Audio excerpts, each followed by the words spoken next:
Well, hi everyone. I'm Dr. Laurie Davis, and you're listening and watching the Dr. Laurie Davis Show, streaming live today on e360tv.com, streaming live on our YouTube channel, Laurie Davis Show Host, and also streaming live on Facebook today on the Self-Worth the Missing Link Superstars page. And I have a Self-Worth superstar with me today, Dr. Joan Wakeland.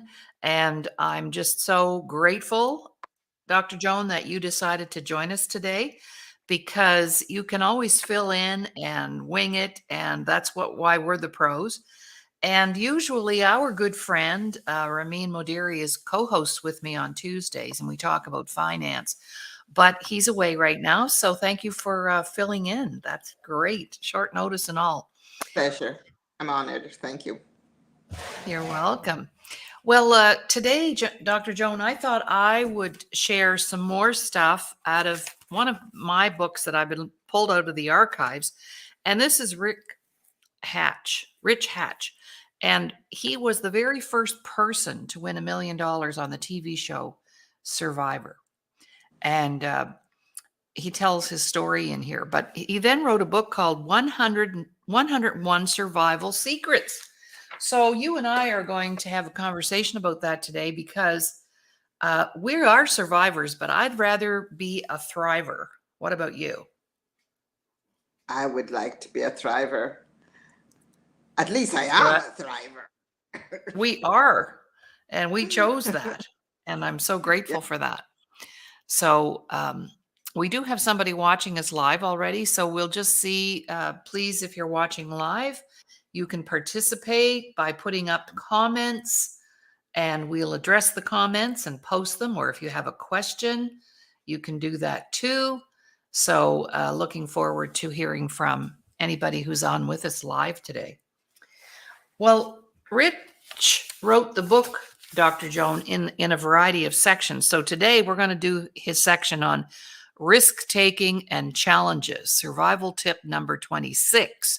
So he numbered them off, and it was really cool the way he did the book. So his first number 26 tip and number 27, I think I'll do 27 first because it makes more sense. And then you and I'll talk about it.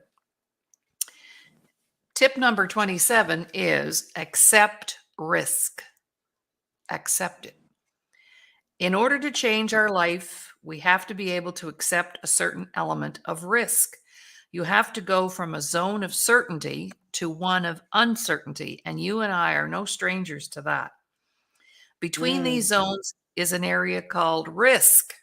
So by accepting risk, you'll either get penalized or you will get rewarded. Whoa. Okay, Rich, whatever you say.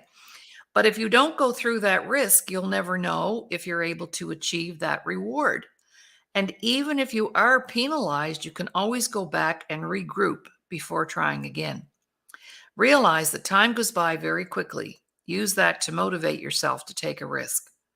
How much time do you want to go by until you try to make a change in your life that could make you happier?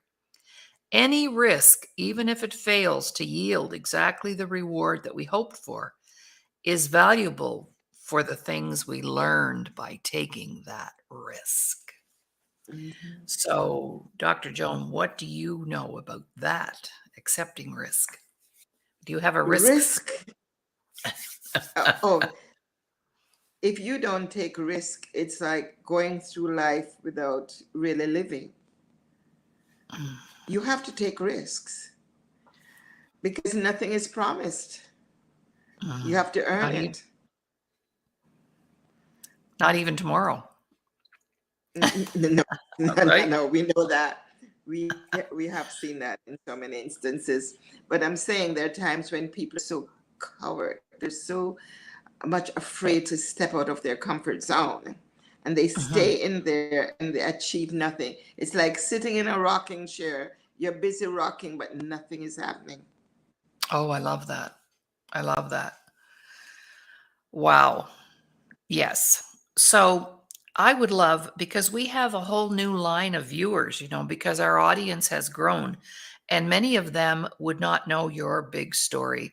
of leaving your home country. And I think that was a huge risk.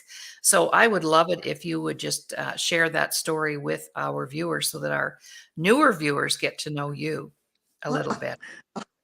well, in 1977, my country was not very stable, and I ran a pharmacy business.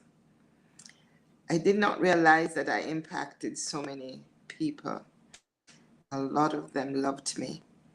And one man in particular, he came to me one night and he said, I need to speak to you. But he needed to whisper. And I'm wondering, you're going to bite my ear off? Why do you want to whisper? Anyway, I bent because he was of short stature. And he said to me, they're going to rob you tonight. I hear them planning to rob you. In those days, when they rob you in those days in the late 1970s, you were either thrown, acid was thrown in your face, you were either shot or, but you just did not get away because they didn't want to be recognized. So when they did the deed to you, you were left disabled. And at that point, I had to make a decision whether I wanted to live or die. And that decision had to include thinking of a small child left behind if I died. My child at that time was 6 years old. And I decided to make the decision of leaving everything behind. They could have everything, and I walked away. I was only allowed to leave the island with those days, $50 is what you were allowed each person. And so I walked with $50. My son, $50, even though he was that young. He did not get all the $50 because they didn't have enough dollar bills to give us at that time. So we came to America and we came to France. And America is a land of opportunity. Irrespective of what is happening right now, I can only talk of what is happening to Joan and her child and her children. It has benefited us. We did not ask for a lot of help. We got no government help. We got help from friends and the church. And when you're brought to a stage where nothing matters except life, you then appreciate life more. Totally.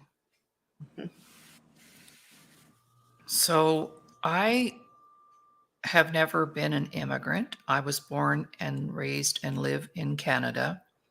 I've traveled all over the world, however, but to have to leave everything behind that you worked so hard to accomplish and achieve, and then come to another country, that's very risky. It is, and but at that point, you don't think about the things, the stuff that you left behind. My decision was I need something better for my child. I don't want grandparents to raise my child. I don't want a stepmother to raise my child. I Mhm, was very selfish. I bore the pain. He didn't ask to be here. I raised him mhm, my way, my way. Frank absolutely. Sinatra, my way. Yes. I've requested for that to be played at my funeral, by the way. Uh, well, our viewer, I'm going to put Sylvia up here. Sylvia is one of our loyal viewers every day. She's here. And she says, I'm here knowing this will be an amazing show because, yes, I am also a thriver. Oh, yeah, Yes. she is. Thank you, Sylvia. Okay. Well, that was number 27. And sometimes, in our workshops, I tell people to interchange the word risk and change it into invest.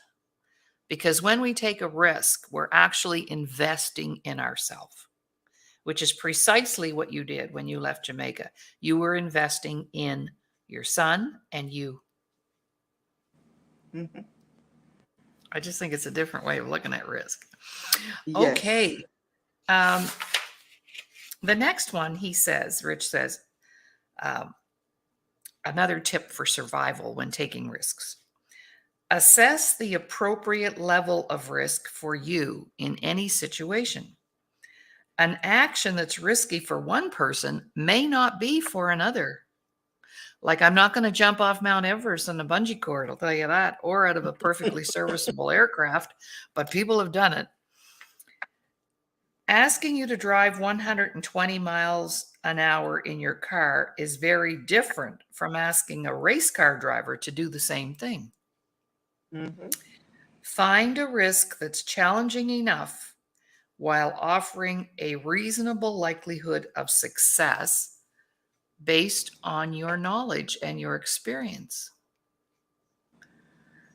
So that would come. It's like different strokes for different folks, right? There's Yeah. people out there that would jump out of an airplane, not even give it a thought, and then other people who just would be terrified and couldn't even consider doing it. So I guess if we take the risks that match us in some way, that's what I'm thinking he's saying. What do you think? Mhm. I think so. Sometimes it's what we call calculated risks. Oh, there You you know, go. you think about it before you make the move. Right. Yeah. And is it worth it? Is the outcome, if it works out, is it worth that? Sometimes it is, sometimes it isn't. But what if it doesn't work out? What next? You just learn from that. That may be a failure that taught you a lesson, and there may be something greater for you than what you want. Well, you and I have both experience with that because I've been married 3 times. That was risky business, me getting married, because I married all the wrong people. The jokers in the card pack. That's You right. got some You said that jokers in the yesterday. Oh, the 2 jokers in the card pack. Yes, I have experience. And then we find the love of our life. Like, how cool is that? Well, Laurie, I think what happens when we're younger, we want to probably just we want to have children. You're younger, you don't have the wisdom that you have, the experience that you have as you grow older. Yeah, And you change along the way. absolutely. Absolutely, we do. Yeah. All right. Well, this is number 28 and talking about that failure. Tip number 28, evaluate the likelihood of failure before you let the fear of it get in your way. Oh, that's interesting. Look at a situation realistically. Weigh the cost of the worst thing that could happen against the benefits of the best thing that could happen. Choose the risks where the value of the positive outcomes outweigh what you might lose. Hmm. Well, the fact that I left Jamaica, I don't think that I would have been able to offer the education that I was able to offer to my child, because I think for the business that we had, would more or less root him in that business quicker than allowing him to grow Oh, into something that he wanted to do. Because, so many times parents make the mistake of saying, well, I am doing this and this is successful, therefore my child has to do this. Your child may not have the ability, the desire to do it. They may have the ability, but they may not want to do it. so like daddy was a doctor and granddaddy was a doctor. So you have to be a Uh-huh. doctor. But what he Yeah, really wants to do is play hockey there you go. or play the piano, like, Yes.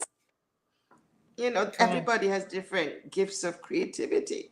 And, mhm. you might tell a child, and I saw this happen. This happened to one of my friends. Her father was a physician, and so that was the road that he wanted for her. And she went off and she did something totally different. For 2 years, she struggled trying to be a physician, and she didn't like that. So she did not do good at that. But she excelled so much in the area in which she was interested. So Yeah, that's parents, cool. Find out what your children want to do and not necessarily give them what worked for you. Otherwise, you're going to take a big pile of money and take a risk on the fact that they're going to be a doctor when they, in fact, they don't want to be a doctor. Yeah, I don't want to deal with blood, so don't Yeah. let me be. My father wanted me to be a doctor. I don't want to deal with blood. Cool. I dealt with pills instead. It was cleaner. Yeah, there you go. I love that. All right, number 29. Acknowledge, well, excuse me, it would be number 4 in this section, but his tip number 29 in his book, Rich Hatch. We're talking about Rich Hatch today, ladies and gentlemen. And he was Yeah, the I've very got to first get $1 a million copy. winner on Survivor. And you know, when he started working out to be on Survivor, he weighed 400 pounds. Wow. Yeah, he did. All right. Acknowledge that not doing anything also has a cost. So when you mentioned earlier, we're not going to sit on the couch and eat potato chips and get anywhere.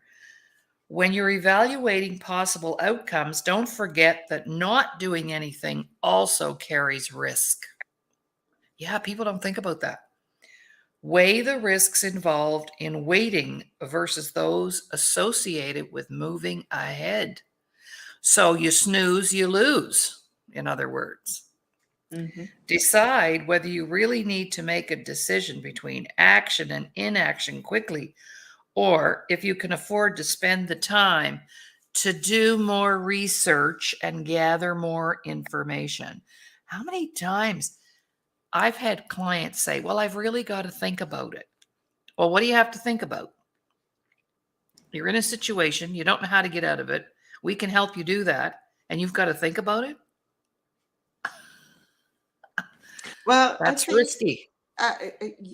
Laurie, sometimes it's not the think about, it's the excuse that they give to you because they don't really want to invest at that time themselves.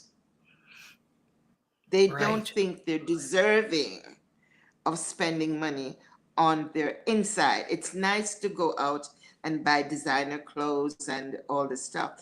However, your inside, your brain, they don't want to think that that's worth it. Right. Wow. And Isn't that's that where the sad? value of yourself comes in. You have to have some self-worth. You have to have some confidence. Who are you? Yes, you're right. So people give us the excuse of I don't have the time or I don't have the money. Those are the two most popular ones. And that's not really what it's about at all. No, it's Is that what you're self-worth. saying? Yeah, it Yes, is. it's the value that they place on themselves. You know, Wow. in the business that I have been in, what I see is people are ready to spend money to have like their nails done, hair done. I'm not saying you shouldn't look good because that's a part of your package that you should always have. But you can look good and then by the time you open your mouth, then we realize who are you? Mm. Just by what you're saying, your attitude, your body language. Who is this person? So you have to think, what do I want to portray to the world? Do I want to look good, yet I cannot speak properly? I cannot communicate what I'd like to communicate. I Think on see that these things. all the time. Yeah. Think on these things. Or you Mhm. think you've arrived. Well, we've never arrived. There's always Oh, room for yeah. growth. There's I love always that one. everybody has to learn. You keep learning unless you're dead. Really. Every That's day right. we learn something. Exactly. Those are very wise words, Dr. Joan.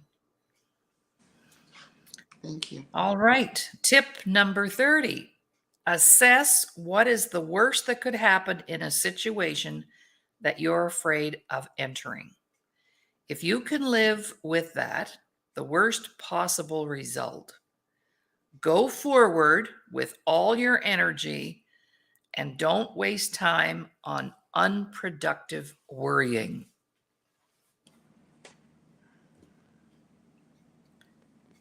So you look at the worst case scenario of any situation, and if you say, well, you know what, if that happens, I can handle it, then why wouldn't you do it?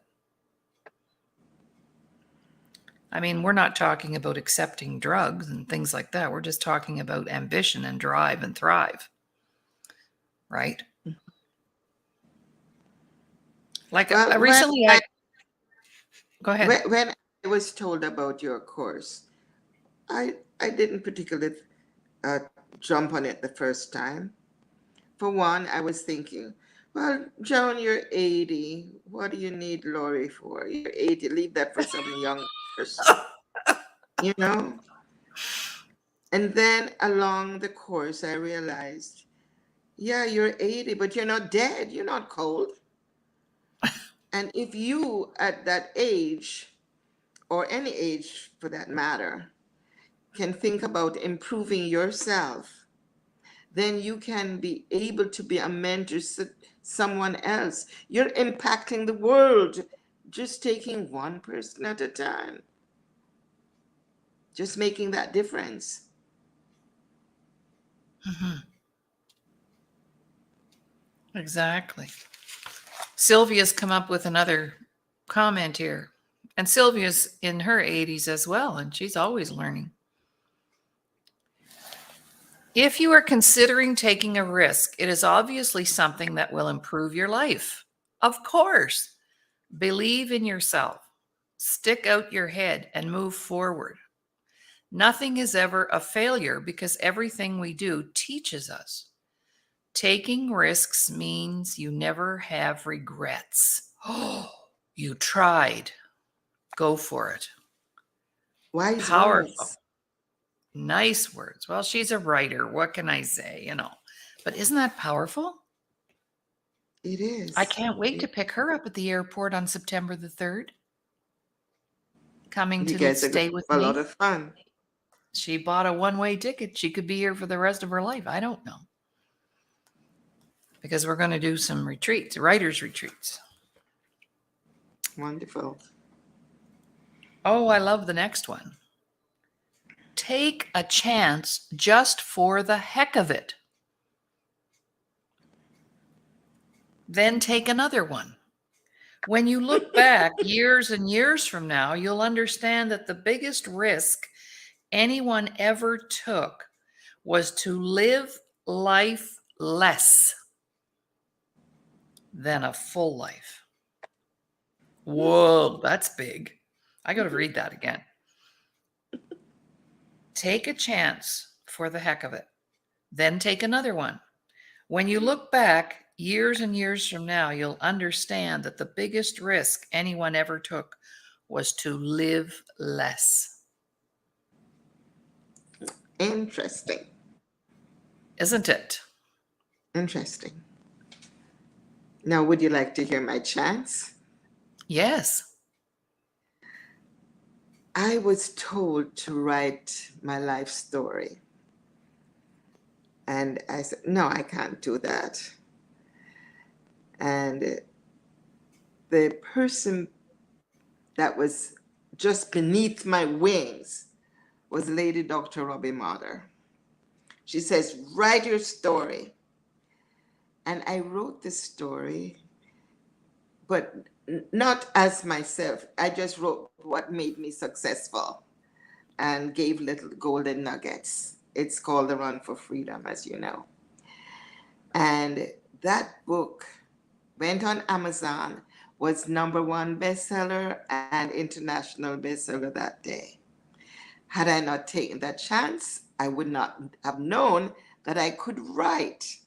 So now I have been in probably 12 compilations, and I am doing my own book. That one will be available before the end of the year. And that one is changing your thoughts, your words, and changing your world. And then I have a compilation that will be coming out that's called The Power of Networking. And that should be available also before the end of the year. That will have at least about 20 co-authors on speaking about the power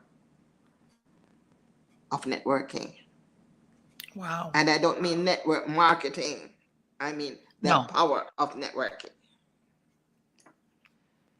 Beautiful. So I took a chance, and then that paid off, and then that propelled me into another chance. That is correct. Totally. Oh, I love this one. Number 32. Make as many mistakes as you can and make them fast and furious and close together. I love this. Gather as much information as you can through actually doing something. Don't just read about it, do it. Instead of reading or thinking about it, jump into the situation. Learn from those mistakes and discover what it is that you like and what makes you happy. Sometimes by experiencing what you don't like, all those unhealthy relationships. I love it. Don't waste time. I have a story about this too. When you think about risk, consider that very little that you're ever likely to encounter is life threatening. It's not going to kill you, except if you jump off Mount Everest and you know nothing about mountain climbing. When you've learned these mistakes, move on. I think, my biggest conundrum was that I wasted time, overthinking, over worrying. But I have a personal story. I was so blessed to have my grandmother till I was 57 years young. Mhm. It was so amazing. And anyway, quick story. My grandparents had these friends, Bill and Mildred, and they would, back then you wrote letters. There was no communication other than a wall phone maybe and a letter. But anyway, my grandma gets a letter that they want to come and spend the weekend, in a couple of weeks. So Grammy says, sure, Scott and I would love to have you. Yeah, come on out. It was like several hour drive. So they show up and they have this great weekend, and they've been friends for years. And so they go home. And the next letter that Grammy gets is that Bill has passed away. It was really sudden. We didn't have time to let you know. Anyway, I'd like to come out and visit with you, and I'm going to bring a friend with me. And so my grandma said, of course, not ever realizing that this new friend was a man. Mm. About a month after Bill died. So she didn't waste any time. She was in her 70s. And anyway, she shows up at my grandma's door with this new boyfriend. And Bill's not even cold yet, as Grammy would say. And so she pulled Mildred into the bedroom and she said, what are you doing? You're supposed to grieve for a year. You got to be wearing your black dress and blah, blah. Mildred says, Laurie, that's my grandmother's name. Laurie, first of all, I'm 75. Second of all, Bill is not coming back.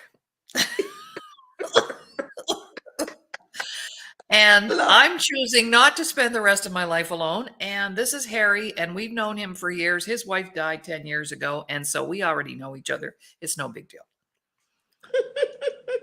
I think that's what Rich is talking about right here. I don't know. What do you think? Oh, my. Make mistakes and make them fast and make them furious as often as you can. Mhm. Boy, that sure goes against the old tape that it's a really bad thing if you make a mistake, which drives us into perfectionism, right? Yes, and there's no perfect. There's no No, perfect soul, no perfect situation. No. I remember a caption of a woman. It was a skeleton frame of a woman sitting on a bench, and she was waiting for the perfect man.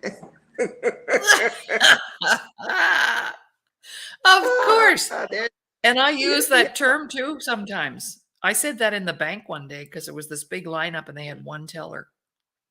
I said, I could be a skeleton on the park bench before I get looked after here today. The bank must not have made any money last quarter. Shortage of staff. Hmm. Yeah. Yeah. Okay. The next one, set your limits. If you are dissatisfied with long hours at work and you still haven't quit your pathetic job, whoops, then at least set your limits on how much you're willing to do to make somebody else rich. Do something courageous the next time you expected to stay after 5. Do as much as you can with your 8-hour day and then leave right at 5 o'clock. You'll be amazed at how other people respond to you once you've clearly defined what you are and are not willing to do. I think he's talking about having boundaries. What do you think? Yes.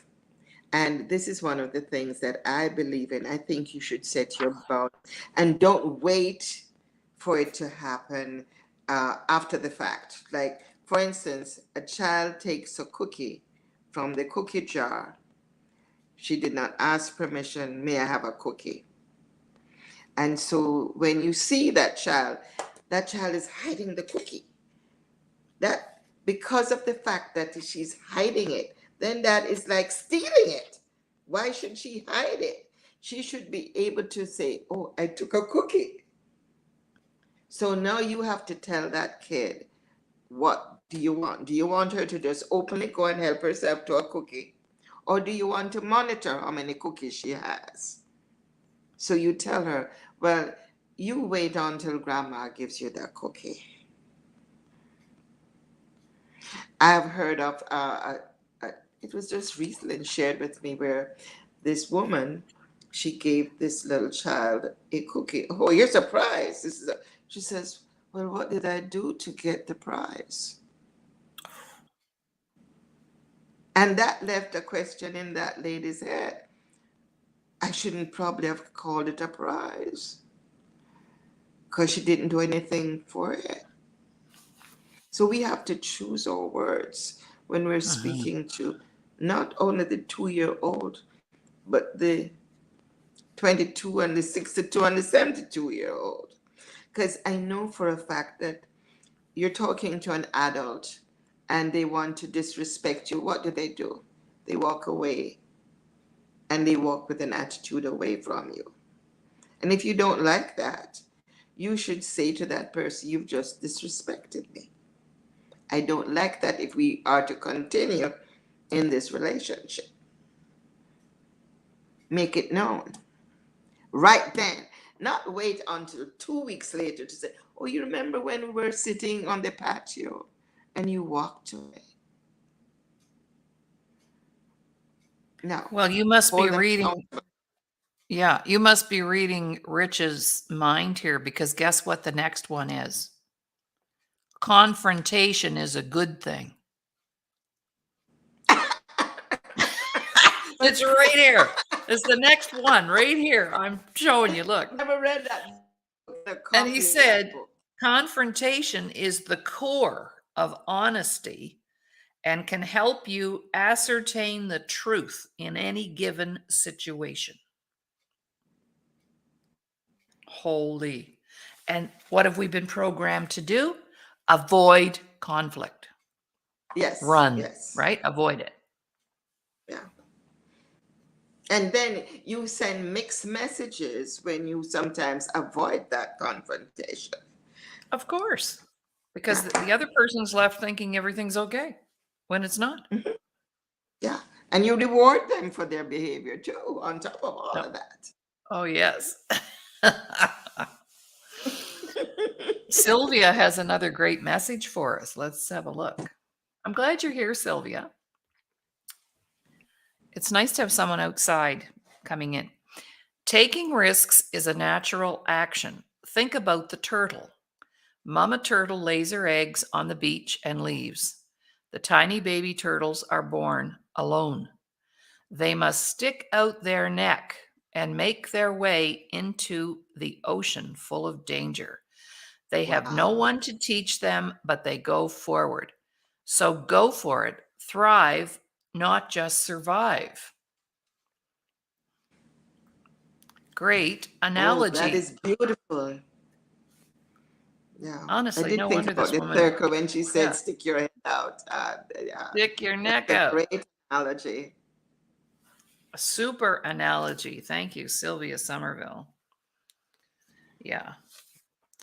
Okay, so the next section in the book is about challenging yourself. And you and I've done a lot of that over the years in our lives for sure. He says, change your routine. Hmm. Somebody asked me not too long ago, I get asked all the time, when are you going to retire? Because I'm fully engaged in my career. When are you going to retire? I said, when I'm dead. Even my mom asked me that not too long ago. It's not in my vocabulary. But change your routine. I love that. Throughout this book, I've stressed the importance of challenging yourself. How do you do that? You start by changing your routine. This is not easy. There's a good reason why people fall into a rut. And ruts are easy. We have a saying out east, a rut is merely a grave with the ends kicked out. A rut is merely a grave with the ends kicked out. Sorry about that. I should have hidden my landline. Ruts are easy. That's why doing something different seems difficult, strenuous, and not worth the effort. But if you're in a rut, you owe it to yourself to get out of it by taking a risk. And once again, ask yourself, what's the worst thing that could happen if I don't make my bed this morning? What would happen if I didn't brush my teeth just for one day?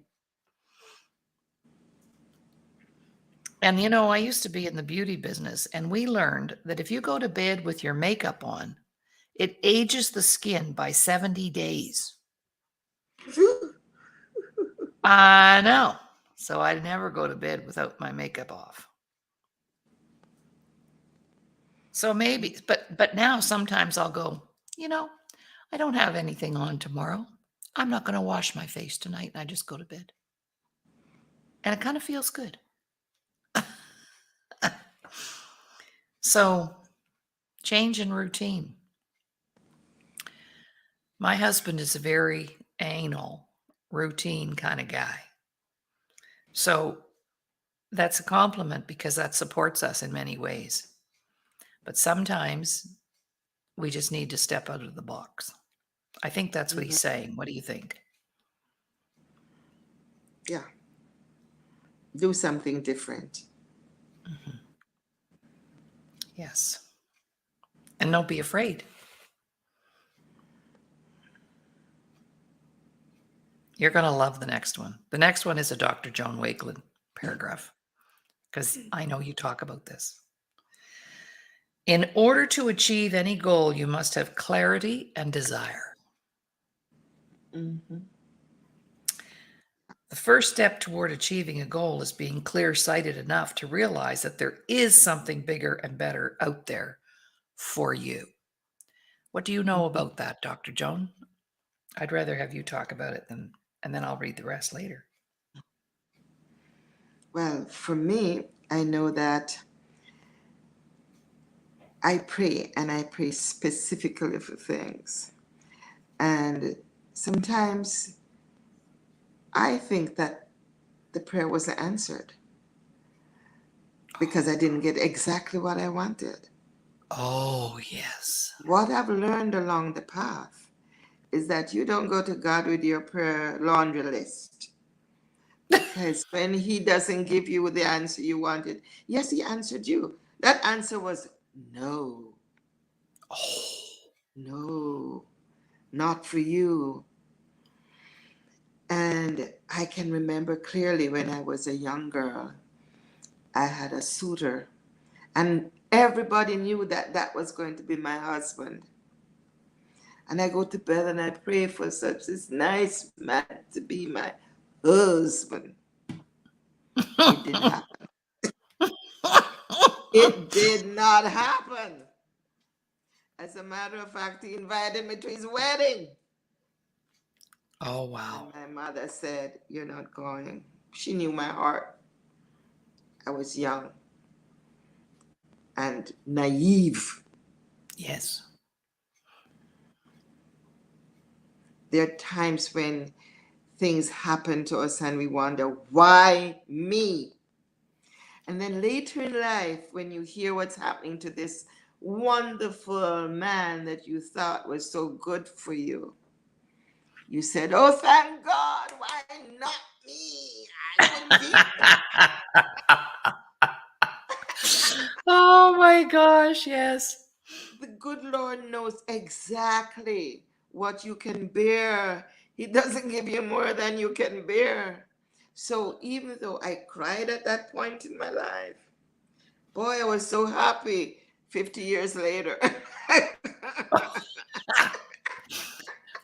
Yeah, I get you. Huh. That That is explains it, Rob. That explains it, that's Rob. it. I'm not even gonna read what Rich wrote because that was way better.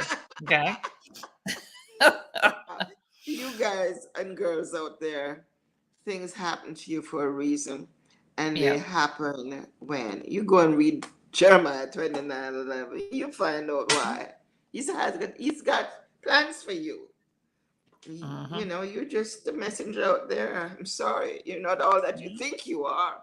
You have a purpose, you have a gift, Yeah. you have a message, and you have to deliver it to other people and take yourself out of the equation. There you go. Totally. Our young people need to hear that over and over. Yeah. Well, we're going to get a chance to do that. I'm going to put a plug in for our event because you're going to be one of our speakers on November 2nd, 3rd, and 4th. And this came to me in the night. This was uh, this was divinely delivered. Okay, Mhm. the whole idea for this event that I want to do, and we're going to have 21 beautiful speakers talk about an aspect of their life that they overcame, that they recovered from, and they're going to share how they did it. Because you see, a lot of times we get messages, oh, you should love yourself. Oh, you should think highly of yourself. But the how to isn't there. Well, how do I do that? I grew up in foster care. I didn't know what it was like to have a healthy parents. I don't even know what a good relationship looks like. How could I possibly be in a good relationship when I have never seen one? You see what I mean? There's so many of our young people, the current and future generations, who need to know how to do things. Joan, I was at the grocery store a couple of years ago, and there were two young moms with their babies in the carts leaning over the meat counter. I was buying meat at the time, looking at some pork chops or something. And I overheard one girl say to the other, there's no sense in me buying any of this. I wouldn't know what to do with it. How sad is that? These girls were going to be bringing up families, but no mom or grandma ever taught them how to cook or how to make a meal. The how to just wasn't in the equation. You talked about you not being in the equation, but the how to, right? All right, another tip, challenge yourself differently. He says, I'm not talking about becoming a workaholic. I'm talking about challenging yourself because by doing so, you cannot help but learn more. If you're used to challenging yourself, you may, and maybe to, in a particular way, and maybe to you that means working 10 hours a day, well, you're not challenging yourself at all. You're doing the same thing over and over and over, and you're probably Expecting learning different very results. little. What's that? What's that? Expecting different results. Doing the same thing There you over and go. over. Expecting different results. What do we call that? I don't know. I'll leave that for somebody to find. Insanity. Insanity. See the insane look on my face? Insanity. To challenge yourself would be to go to work for an hour and take the rest of the day off when you know you have work to do. Mm, That I learned how to do that. I only work so many hours now, and then I'm done for at least another equal amount of hours. So if I was down in the office this morning at 8:30, I'm going home at 12. that means I've got like 4.5 hours of free time coming up. So for every hour I work, I take an hour off. Now, that would never have been me in the old days. I'd be feeling guilty. I'd be feeling stressed. I'd be feeling anxious because I've got paperwork up to here to do or dishes up to here to do. What do you know about that? Make challenging Joan in a different way. What can you give us an example of when you challenged yourself differently than you normally would? Right now, I'm doing it. I'm trying to lose weight, and I'm Yeah, challenging myself to just walk, walk, walk, walk. right. Movement. And so, and so I came to the conclusion that if I'm going to use the heat as excuse because it's extremely hot in Southern California at this time, and I walked into a gym instead. The treadmill is in a cool place, so Right. I got to have my steps in. I've got to walk. Yeah. I joined a gym about a month ago. Mm. I didn't realize how unhealthy my movements are because Mhm. I was a little stiff here and stiff there. And, oh, why is that aching? And, because I'm not exercising my muscles. And as we get older, we lose muscle mass. Need and you need to we need to move. Yeah, keep moving. Yeah, Just to pick up a bag of groceries was becoming a challenge. And I'm going, well, this is ridiculous. So, yeah. and I walked into that gym. I was totally intimidated. I've never been to a gym other than a school gym. You know what I'm saying? Yeah, I have to. I Yeah. have to. Oh, I like this next one.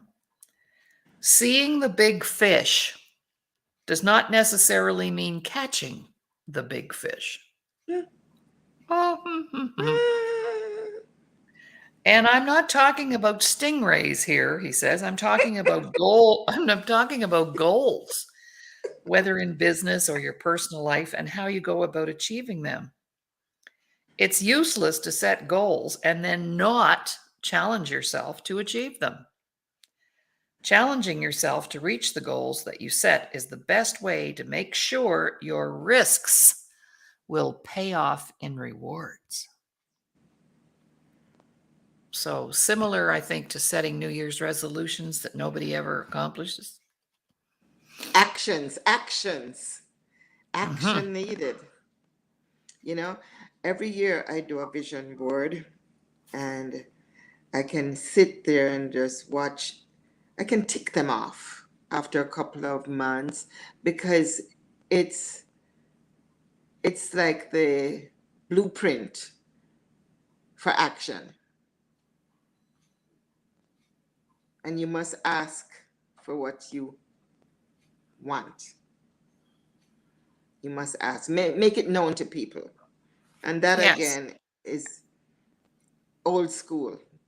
Yeah. It's not in a new wave thing. It's been in for years from the Bible days.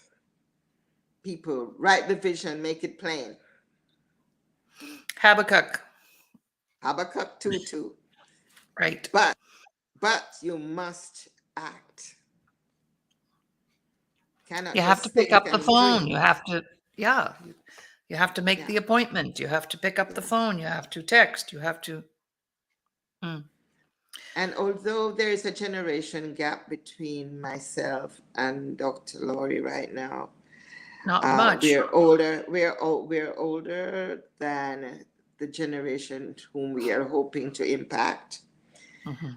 It is very rewarding when we have younger people that will come to us and say, I heard you, or I read this and I used it and it worked. Versus there's some people who think, well, oh, old people, we can't learn anything from them because everything is high tech. Well, not all old people are not high tech. Some of us still know how to use the text, some of us still know how to use the computer, and some of us are willing to share on paper what we have done in the past that if it's done and it can prevent you guys from making the mistake that we made, you don't have to make the same mistake over and over. So you guys should achieve more than what we did in a quicker time. We are pioneers that have set the pace for you.